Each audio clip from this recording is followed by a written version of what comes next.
Welcome to Thrive Deeper, an ongoing conversation with Dr. Matthew Jacoby, author of the Thrive Bible Reading Guides, teaching pastor and leader of the Psalmist band Sons of Korah. Join us as we go deeper into the Bible, discussing the passages as we read them together with Thrive.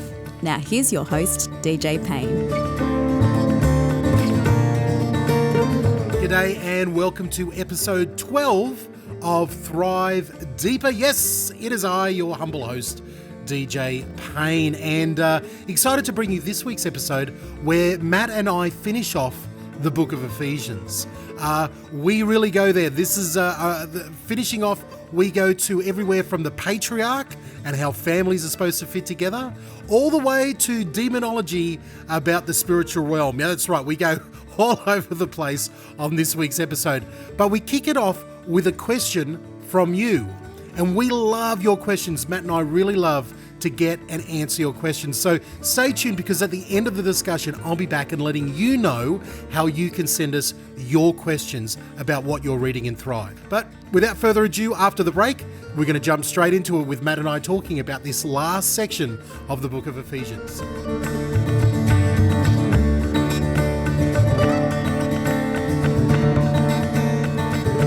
maybe we start off with the question. Yeah, we'll start off with the question because it covers from the last bit. But you're not going to tell me what the question is. No. Okay. No. I like it. Sure. Give you something to look forward to. Yeah. All right. So we've been reading through the book of Ephesians and absolutely loving every minute of it. And we are wrapping up the book of Ephesians in this episode of the podcast.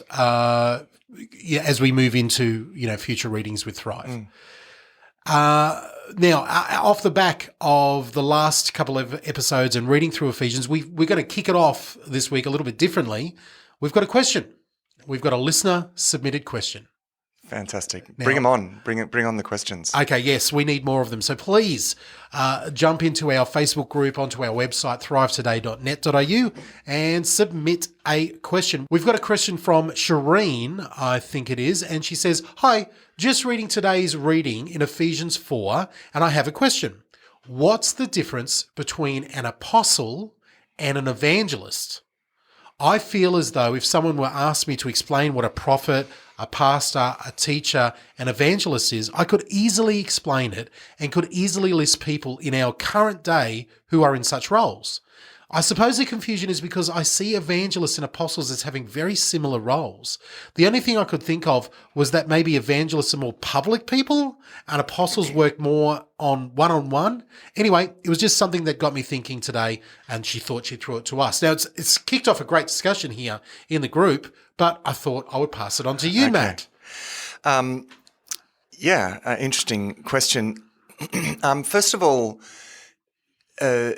most people who fall perhaps into one of those areas always have a combination of gifts. Like, it's not like, like I have the gift as a teacher, but it doesn't mean that that's all, that there isn't a prophetic element or an evangelistic element or a pastoral element. So certainly, let's say Paul as an apostle. Now Paul is an apostle with a capital A. I'll say something about that, capital A, apostle. I'll say something about that in a moment. Great. But clearly, he's also an apostle in the small a sense as well. Yet he's clearly being evangelistic. He's clearly being prophetic. He's clearly being pastoral. And he's clearly teaching as well. Like, he's exercising all of those things, but his role falls perhaps primarily into that of an apostle.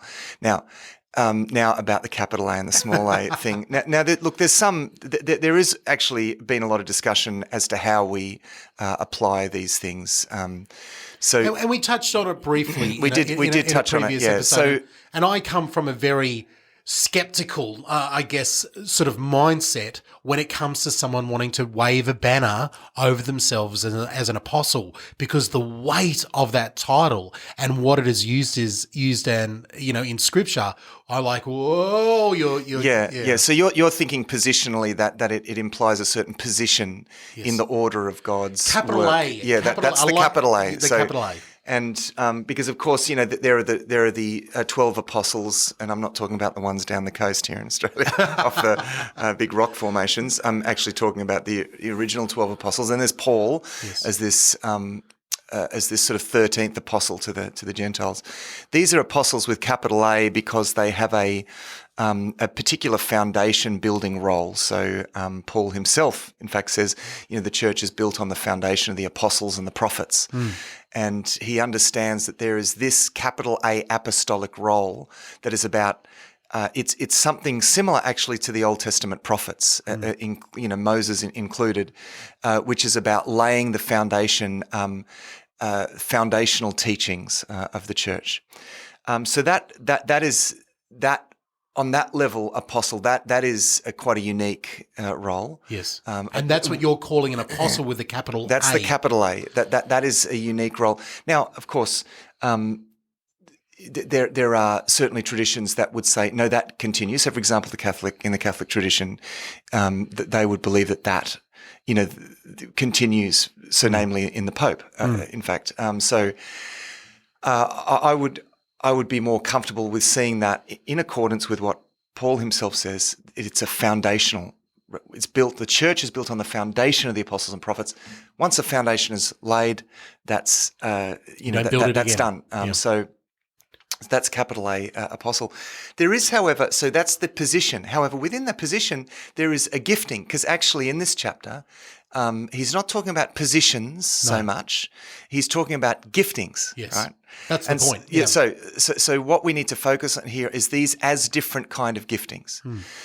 So let's move away from the capital A apostle. So the 12 apostles and so forth.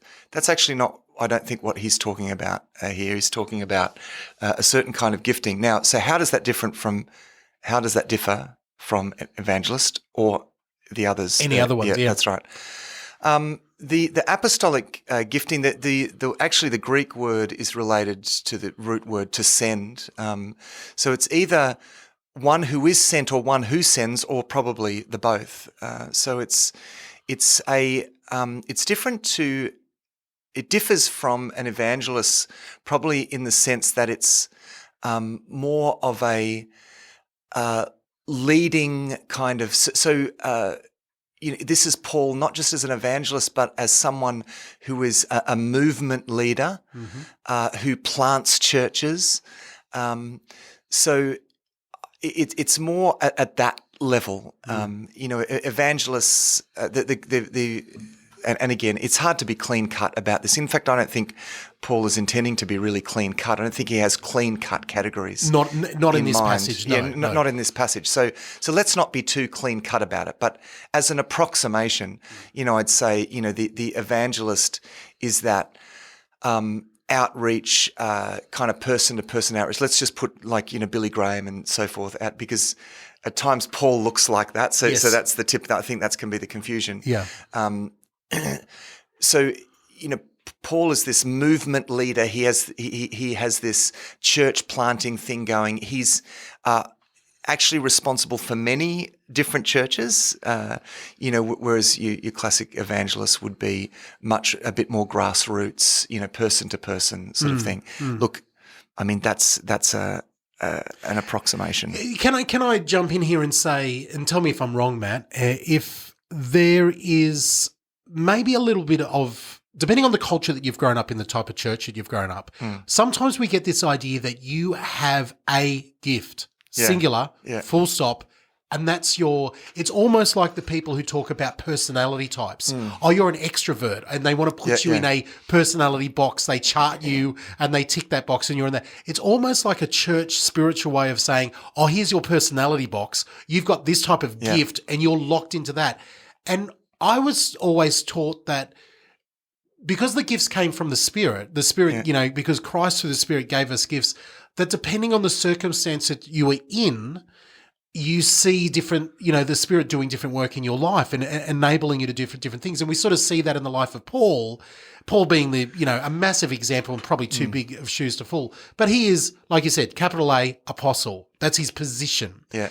But as it comes to the gifts that he flexes as he's in different positions, he makes himself available to whatever is needed in that situation. Yeah, that's right.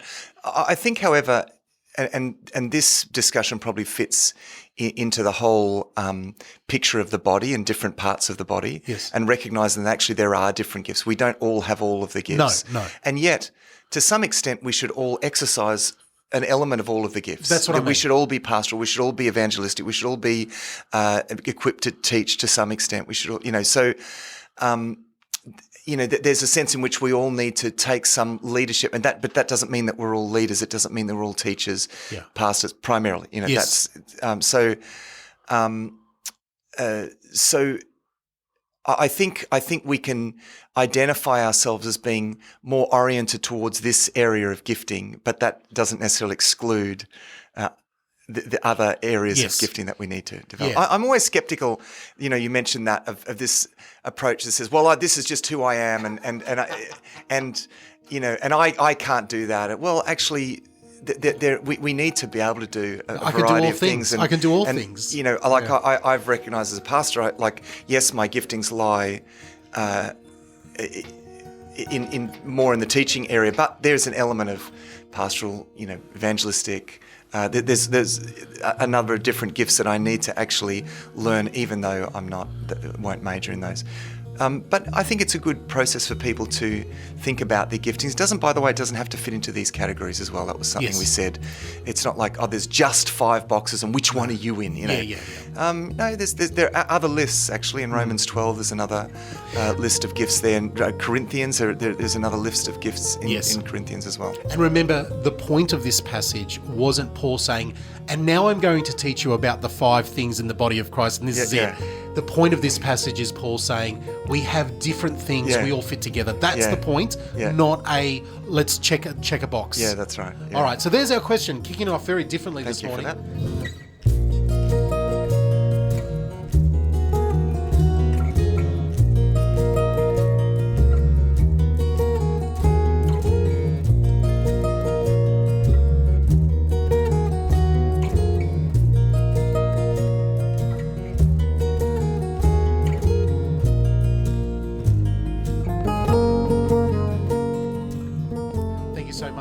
But moving right on, let's get into the rest of the book of Ephesians. Now we're pretty much in chapters 5 and 6. Yep.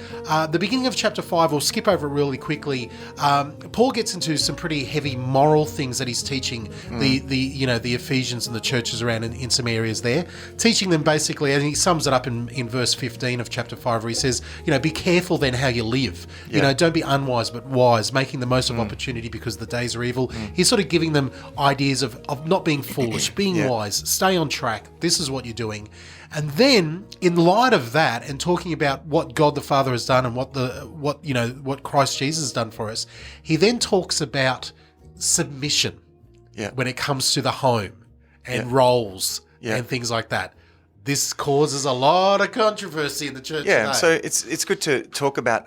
I would say it's probably one of the most misunderstood elements. A lot of the controversy that the gender roles in Ephesians chapter 5, and this is what we're talking about. It's the controversy actually is from a misunderstanding really of what's happening here, not actually what the text says. So I'll just read just so that our listeners are familiar with what we're talking about. Now, please start off with verse 21. You're going to start with verse 21. That's exactly. Yes, thank you. We're on the same page here. I was just about to say it's actually important to begin. Because people jump straight to the next verse and they forget verse 21. Yeah. So he's saying a whole lot of things that we need to do. And in verse 21, he says, submit to one another out of reverence for Christ. So he's telling us that we should all submit to each other. I mean, that's important important context. So submit to one another. Okay. So wives, submit to your husbands as to the Lord. For the husband is the head of the wife, even as Christ is the head of the church, his body, and is himself its saviour. Now, as the church submits to Christ, so wives should submit in every thing to their husbands. Husbands, love your wives as Christ loved the church and gave himself up for her, that he might sanctify her and cleanse her and so forth. Okay, I'll just stop there. Yeah. As you can imagine, in our culture today, this is this grates against something. But what tends to grate, as I said, is a misunderstanding of the text, because we always come to the text with cultural baggage, right? We come to the text with hundreds of years of cultural baggage, and what we think of when we read "Wives, submit to your husbands." First of all, we take this out of context, because verse 21 says, "Submit to one another." That's it. Right? Yeah. So, wives, submit to your husbands. Now, we tend to think of this as the sort of Victorian era kind of situation where the wife just completely gives up her life to the husband. And it's interesting. I recently finished a classic Victorian era novel by George Eliot called Middlemarch, which is a novel that explores gender roles, actually, and some of the tensions with gender roles, and the classic thing in the Victorian era. And this is the baggage that we come. I know this is a lot removed, but it's through history that we come to the text with this baggage. It's very much this idea is in that the woman just completely gives herself up for a husband, and almost loses her identity completely. And, that they were not expected to really do much, or even really know much, and so that's explored. And in this particular novel, and it's a classic, one of the great classics of English literature. It's a book that explores the tensions and the contradictions of that. So the problem there is that it actually does not say, wives, give yourself up for your husbands. It says, husbands, give yourself up for your wives. It's actually, so submit to one another. Wives, submit to your husbands. But husbands, I got something special for you, he's saying. I got something special for you because he's saying to husbands, love your wives as Christ loved the church. How did Christ love the church? He gave himself up for the church. So there's an extra level of sacrifice that's required of husbands. Yeah. And this is the kind of leadership that God, and that Paul is laying down here. It's this idea of leadership that is not ruling over, but empowering. It's an empowering form of leadership. That's a great word. And it's a sacrificial form of leadership. And just to echo that point, Matt, it's funny. So when Paul gives the instructions for wives in 22 to 24, it's a couple of lines. It's a few lines. And he makes it sound very simple and, still deep, talking about the church submitting to Christ and this, this amazing role. But then when he gives the instructions to husbands, it's not this, it's deep. He goes, okay, now guys, you've got double the burden to take. Yeah. And he goes on and on and on and on about what men are to do, husbands to do. And somehow in our modern Western, civilization mindset, we want to turn this into some role about feminine and masculinity. So this is about the suppression of that women here are being suppressed, or something to do with the patriarchy, or something to do with toxic masculinity. This is just more patriarchal. Yes. Now we need to understand. We think about that in a certain way, and what we can therefore do is throw out the baby, with the bathwater when it comes to the principles that are being laid down here. Now the fact is actually.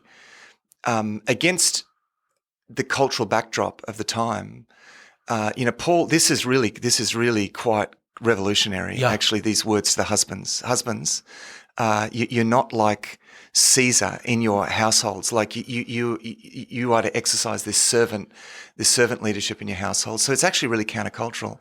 Now, in a book that I've often quoted from, and I recommend to it, it's a history book. Christian history book, but written from a non-Christian perspective, a book called The Triumph of Christianity by Rodney Stark. He seeks, as a non-Christian historian, to answer the question, what are the elements that cause the incredible success and spread and growth of the early church? Yeah. How did this happen? And so he looks for the elements in this. And one of the elements that Rodney Stark, he's a historian and sociologist, So he has this sociological lens that he looks through to at Christian history, which is really interesting. And one of the things that he identifies actually is the liberation of women actually in the early church. Wow. And because remember, we need to read this for its in its cultural context. Yeah. He says that, women were given equal status. He says they can prove that actually from the catacombs, actually, the situation, as funny as it might sound, the burial situation, because in normal Roman burial situations, men had all the accolades and they had the special places and all of it, and women almost, you wouldn't even know where they were buried. Yeah. And yet they were an afterthought. And yet there's total equality in terms of the burial situation in the Christian community. Wow. And I mean, that really is the least of it. That's just an indicator. I mean, in the early writings, we see that women were active in the church in ways that are in every way equal with men. Well, now, even by the time that Paul was writing towards the end of his career, that's right. Women, the roles that women are playing in the church are quite central. Yeah, quite central, and absolutely equal footing. So, in fact, he says there is now no longer male or female in Christ. Which is the same as there's no more Jew or Gentile. Yeah, all of those dividing things, like we're all one, and so it actually something really revolutionary happens, and Stark recognizes that that meant that women had a say in who they married and when they married. That this is important. So there was no more female infanticide. So female children were often thrown out and exposed, left to die.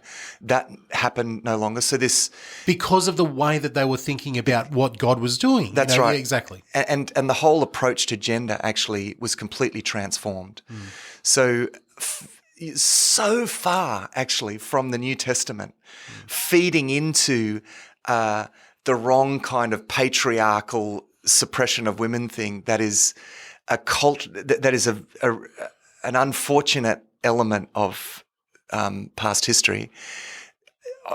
The opposite of that, actually, what you find, particularly in its time, is the Bible doing something quite revolutionary. And that's acknowledged at a historical and sociological level by the best analysts. Yeah, and dare I put it out there that it is still a revolution to today. There are still instances, there are still churches and community groups, not just in the West, but all over the world, where this gender equality, this true, spiritual gender roles, how Paul lays it out here, are still revolutionary, are still doing revolutionary things, and we're not discounting or poo-pooing anybody who has experienced, some sort of box or suppression for gender or anything like that.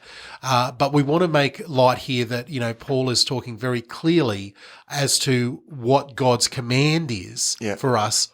How we then flesh that out, that's the question for the church. Yeah, that's right. So I think it's actually a wonderful passage, and I think it's remarkable for its time. I've always found this to be so, and this bore fruit historically. It becomes a key element in the growth and success of the early church. Okay, so let's get into the nitty-gritty with there's two words, and he sums it up at the end, and I'm reading out of the New Living Translation again. At the end there in verse 33, at the end of the chapter, he says, "So again I say, each man must love his wife as he loves himself, and the wife must respect her husband." Why the two different words in your experience, in your interpretation? Why doesn't he just say, "Hey, everybody love one another"? I think he's speaking to a particular context there, but he's also recognizing a difference in roles in the relationship. So this is nothing to do with equality or value. But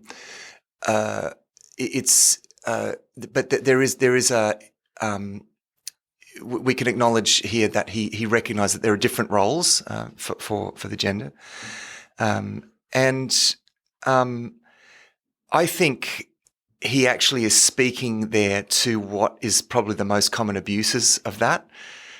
That actually he recognises that husbands really need to love their wives sacrificially.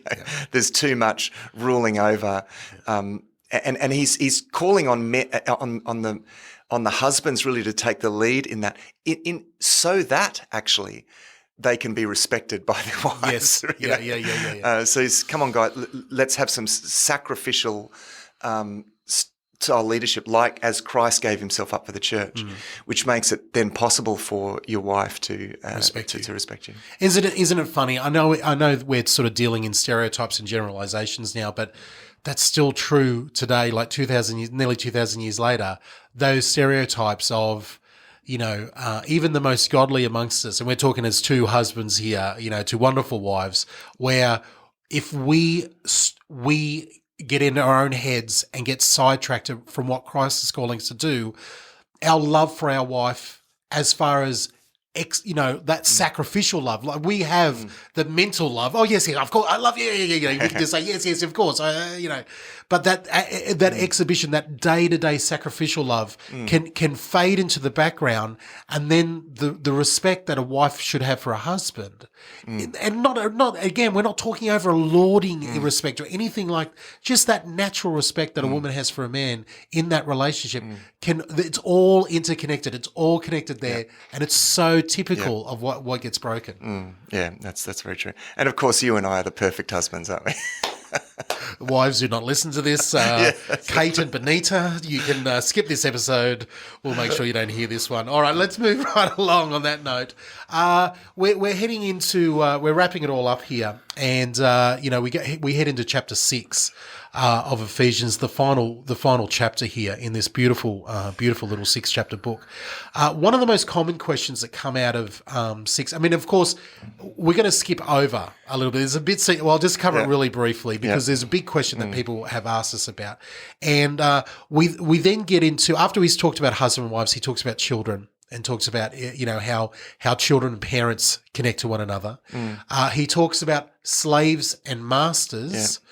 Troubling for some people. Some people want to use this as a proof text, verses 5 to 9, that somehow the Bible then allows for slavery or approves slavery. Of course, that's ridiculous. We'll actually talk about that a bit more when we get to Philemon, a little further on. But there again, actually, this is so easy to miss because it's the classic thing of us reading the Bible through our cultural lens and making judgments going back. What actually is happening here is absolutely revolutionary. And Paul is actually really changing slavery actually from the inside out. So it is something that needs to change. Yes. But he doesn't go at an institutional level. He goes at an attitudinal level, because the way that households work, you can't just say, get rid of all your slaves. Well, what are they going to do? Yeah. So it's about, instead, Paul says, treat your slaves like your brothers. Yeah. I mean, that's in Philemon. That's what he says about this slave owner. He says, I'm sending this runaway slave back to you, and I want you to treat him like a brother. And it's so revolutionary for the time. In fact, in the early church, again, you had this bizarre situation of equality where you've got at the same communion table, which in those days was a meal, you've got masters sitting with their slaves at the table. Yeah. And that was meant to be a symbol of there's no slave or free anymore. Yeah. And in fact, the same pattern, no Jew, Gentile, no slave free, no male, female. We're all equal, and we're all one. All right, so completely revolutionary. If you've got questions about slavery and the historic role that slavery played, and you've got questions Hold it over. Especially even the last few hundred years of slavery, even if you've got questions about modern day slavery and what's happening, put a pin in it, jot them down, maybe pop them up onto the Facebook group, because we will be getting to it in a few weeks' time. Now we get into this final part of this second half of chapter 6. One of the most well-known parts of Ephesians, the whole armor of God. All right. Now, again, we know, experientially, Paul is writing this from prison. He's got Roman guards and soldiers and centurions around him. He can sit there and look at him, and like a good teacher, like a really good teacher, he takes something very practical and well known to his audience and uses each part of that as an illustration for something bigger. That's right. So he uses the illustration as a illustration of the fact that we are protected and we can be protected from what is the big question here. And he begins this section by saying, "Finally, be strong in the Lord and in the strength of his might. Put on the whole armor of God, that you may be able to stand against the schemes of the devil. For we do not wrestle against flesh and blood, but against the rulers, against the authorities, against the cosmic powers," and I'm reading from the ESV, "against the cosmic powers over this present darkness, against the spiritual forces of evil in the heavenly places." Oof. Okay, so the question is, what is he talking about there? Now, the first thing we need to put out of our minds is the sort of mythological portrayals of Satan and demons, with horns and a forked tail and a trident. Yeah, okay. Can we sweep that off the table? What about angels with big, with big muscles and big wings? Can we have a bit of that with a toga on? Yeah, no, we can't. Okay. I'm afraid we can't. Because these are spiritual beings, some mysterious. They are angelic beings, and the Bible acknowledges that there is a spiritual realm, and there are conscious entities that are not, nevertheless, embodied like we are.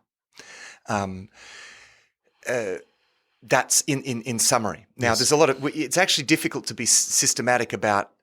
What are they and how are they and when were they created and now, but we do know a fair bit actually, because the Bible throughout speaks a lot about angels and demons, and demons are basically fallen angels. They're like rebellious angels. And again, I just think to get the mythological pictures out of our head, just think spiritual beings. They're rebellious. These rebellious spiritual entities. Yes. Now, spiritual forces of evil in the heavenly places. By heavenly places, he doesn't mean they're in heaven. He means heavenly places. He means the spiritual realm. Yeah. Okay, that's what he means by that. Yeah. And if you're a science fiction fan, I'll let you bring it into modern sci-fi speak and say the spiritual dimension. Okay, whatever that. All right. Yeah. Okay. Whatever. Yeah, I'll let that go. Well, through. Yeah. that allows whatever this alternative dimension that holds the spiritual realm into it. Yeah. Think of it like that. Okay. So let's go back. Let's go back to the beginning. So in the beginning, this archangel Satan rebels against God. Mm-hmm. Now, how is that possible? How is it possible to rebel against God and not be immediately destroyed? Well, let's just put some things together from what the Bible talks about. Well, God gave the world to human beings to rule over, which means that what we say goes, okay? And when God empowers, he doesn't disempower. He gave us real power to set the culture of our world. Yeah. Now, we were to do that in his stead, to reflect his image and to implement God's will. Mm-hmm.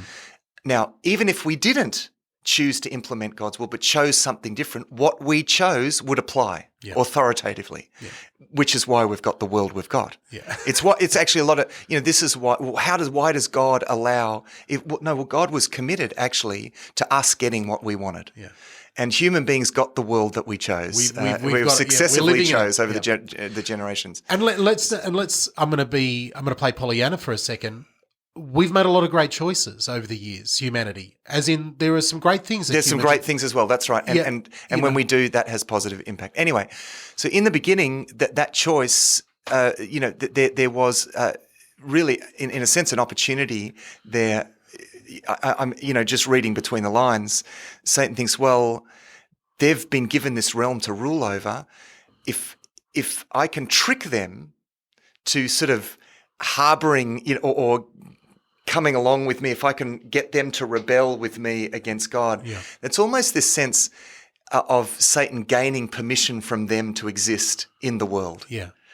In the realm of the world, which includes the spiritual realm associated with the world.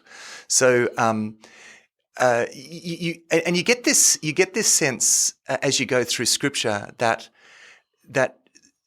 Satan, far from being an equal very far from being an equal force to God. It's, it actually is this subservient, almost parasitic force on human beings, sort of parasitically needing human beings to hide behind, as it were, or leech off somehow. Yes. And this sense of getting permission from us inadvertently, because by tricking us and by tempting us to join his rebellion, essentially we are giving Satan permission in doing that. So let's think about Job, the classic section at the beginning of Job, which is probably the earliest, probably the first book.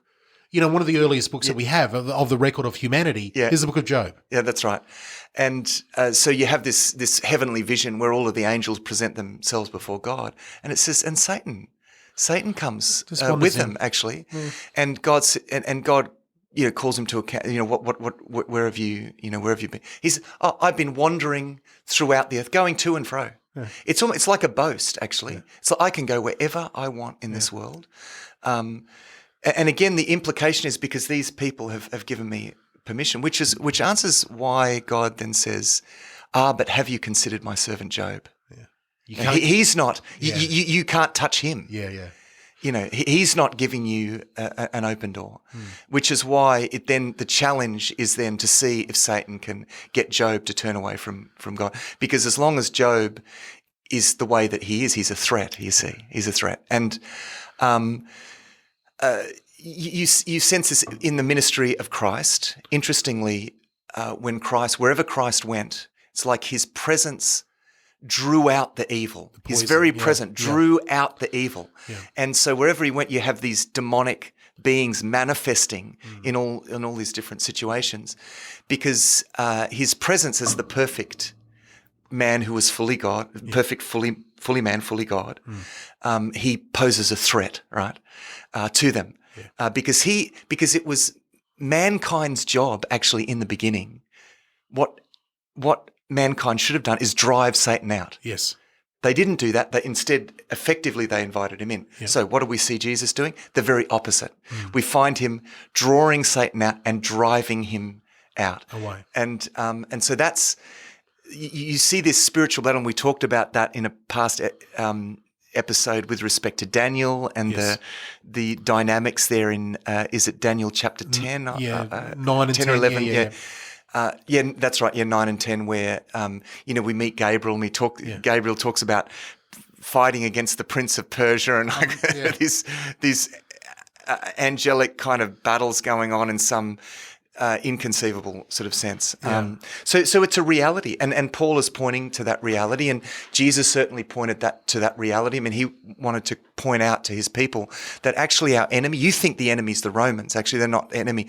That's the people that we need to reach out to. The real enemy actually is the evil one, is Satan and his cohort. So spiritual forces fighting against us. And the common theme throughout all of this, and like I love what you're stringing together here, Matt, is the big overall picture, this big overview, which is a very almost like legalistic way of thinking. Like it's almost like contractual. Yeah. God made this promise. Yeah. Satan goes, aha. Yeah. Like a crafty lawyer. Yeah. There's a foothold here. That's right. Yeah. There's a loophole. Absolutely. Yeah. I can drive through this loophole and I can change everything through that. And it was and the loophole was the same thing that was birthed in Lucifer / Satan himself, is this pride. Yeah. Is this wanting to be God. Yeah. And that's where which is exactly what he draws human beings into. Yes. Don't listen to God. Yeah. Eat from the tree, then you will be like God. Yeah. And we know that that's exactly what Adam and Eve did. They made that choice to usurp that God being that's God. Right. And it still goes on to today. That's right. It gives actually a greater significance to the issue with temptation. Yeah.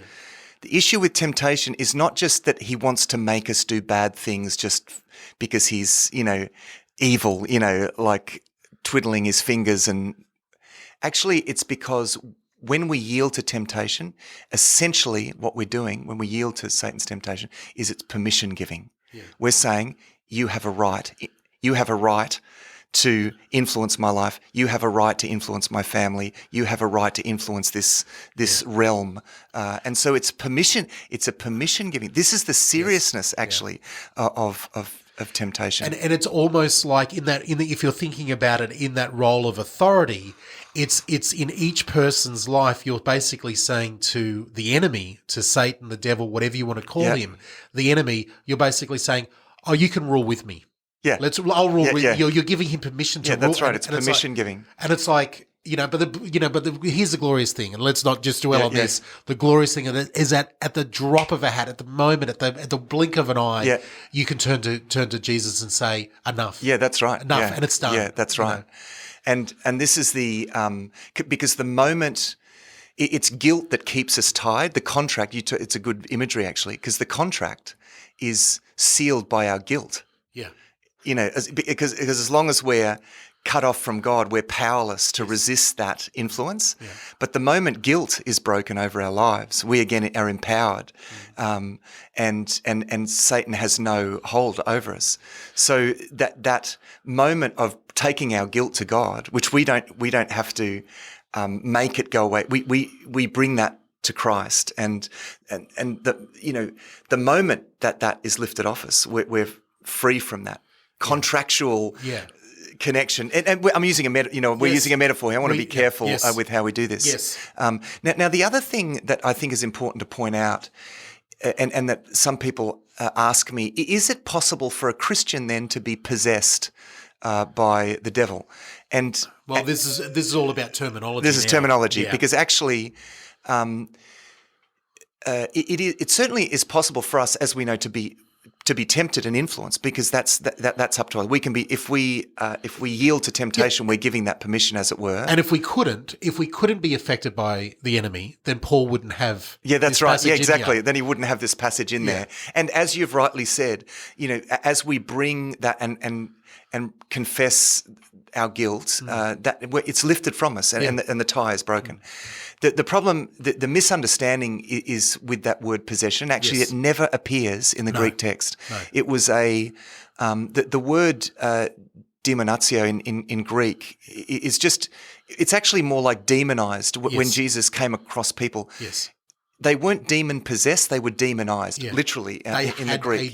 To some, to a greater or lesser extent. And in fact, a lot of the people he comes across to a greater extent rather than a lesser extent. Yeah. But the confusion is caused by this idea of possessed. They were possessed by. Well, that's misleading. No, because a demon does not. When you think of the word possession, you think ownership. Yeah, that's right. There is no. Yeah, that's right. The enemy does not own anybody, and that's what you see coming out time and time again in the ministry of Christ. He's taking ownership of what he's. That's right. And in fact, in that time, these were God's people. And yet they were demonized, and Jesus Christ sets them free from that with a word. I may say it's not like some great battle, or it's just get out of here and it's done. So I think that's that has muddied the waters actually, and I the English translations do tend to persist in using that word possession, which doesn't help. And so when it comes to that word, now we get into, and this is not what this passage is about, so we'll move on very quickly. When it comes to the believer, someone who's truly, a blood-bought, son or daughter of Christ, at what level can the enemy attack them, and what levels can someone be demonized once they are of faith?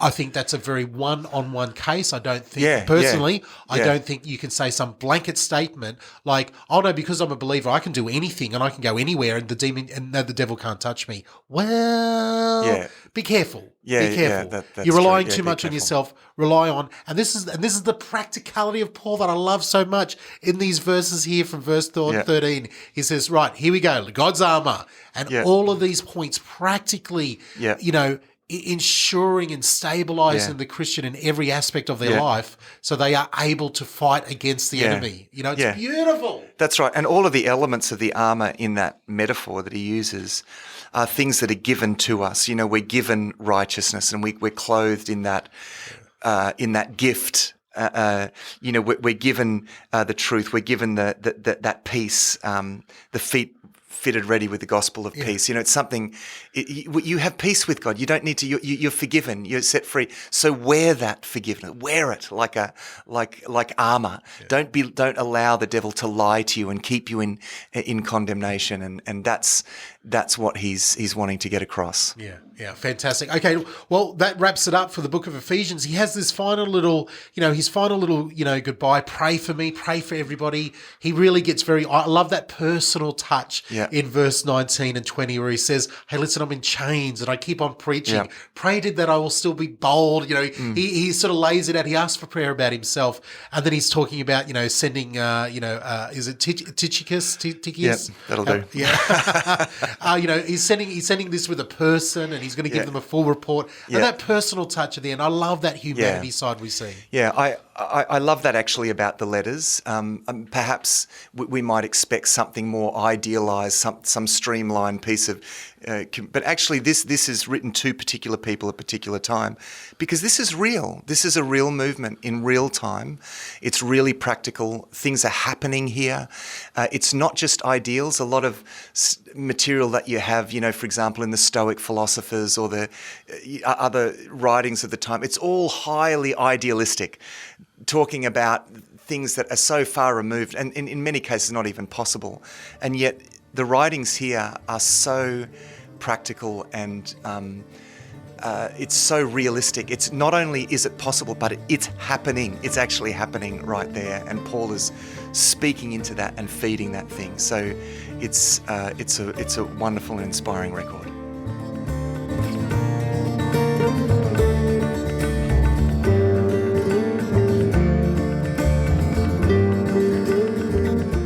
The book of Ephesians. Tick that box.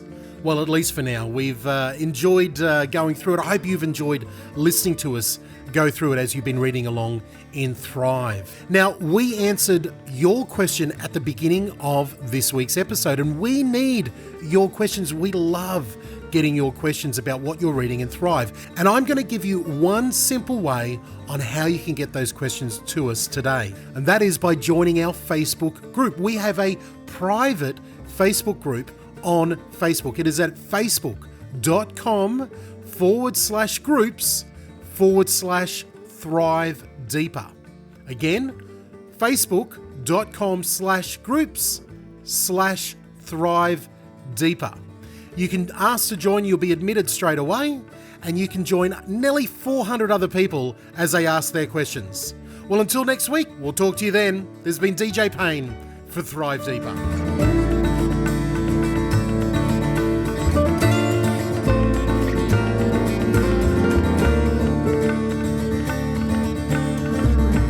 Thanks for listening to Thrive Deeper.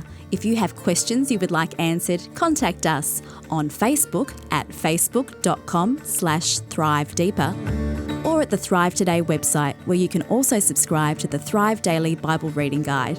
That's at thrivetoday.net.au. Until next time, thrive.